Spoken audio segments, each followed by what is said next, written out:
Throughout the history of computers, we've been striving to shorten the gap between us and digital information, the gap between our physical world and the world in the screen where our imagination can go wild.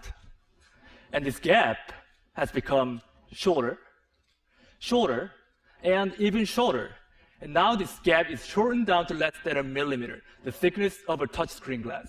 And the power of computing has become accessible to everyone. But I wondered, what if there could be no boundary at all? I started to imagine what this would look like. First, I created this tool which penetrates into the digital space. So when you press it hard on the screen, it transfers its physical body into pixels. Designers can materialize their ideas directly in 3D, and surgeons can practice on virtual organs underneath the screen. So with this tool, this boundary has been broken. But our two hands still remain outside the screen. Then how can you reach inside and interact with the digital information using full dexterity of our hands? At Microsoft Applied Sciences, along with my mentor, Katie Blanche, I redesigned the computer and turned a little space above the keyboard to a digital workspace. By combining a transparent display and depth cameras for sensing your fingers and face, now you can lift up your hands from the keyboard and reach inside this 3D space and grab pixels with your bare hands.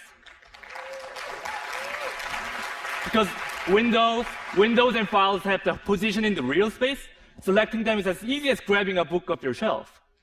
Then you can flip through this book while highlighting the lines, words on the virtual touchpad below each floating window. Architects can stretch or rotate the models with their two hands directly. So in these examples, we are reaching into the digital world. But how about reversing this role and having the digital information reach us instead? I'm sure many of us have the experience of buying and returning items online, but now you don't have to worry about it. What I got here is an online augmented fitting room. This is a view that you get from head-mounted or see-through display when the system understands the geometry of your body. Taking this idea further, I started to think, instead of just seeing these pixels in our space, how can we make it physical so that we can touch and feel it? What would such a future look like? At MIT Media Lab, along with my advisor Hiroshi Ishii and my collaborator Remy Post, we created this one physical pixel. Well, in this case, this spherical magnet acts like a 3D pixel in our space, which means that both computers and people can move this object to anywhere within this little 3D space. What we did was essentially canceling gravity and controlling the movement by combining magnetic levitation and mechanical actuation and sensing technologies. And by digitally programming the object, we're liberating the object from constraints of time and space, which means that now human motions can be recorded and played back and left permanently in the physical world. So choreography can be taught physically over distance, and Michael Jordan's famous shooting can be replicated over and over as a physical reality.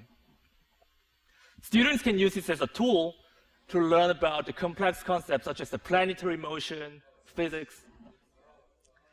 And unlike computer screens or textbooks, this is the real, tangible experience that you can touch and feel, and it's very powerful.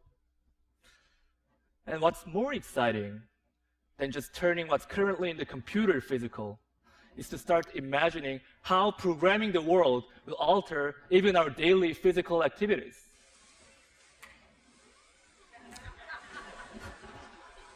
As you can see, the digital information will not just show us something, but it will start directly acting upon us as a part of our physical surroundings without disconnecting ourselves from our world.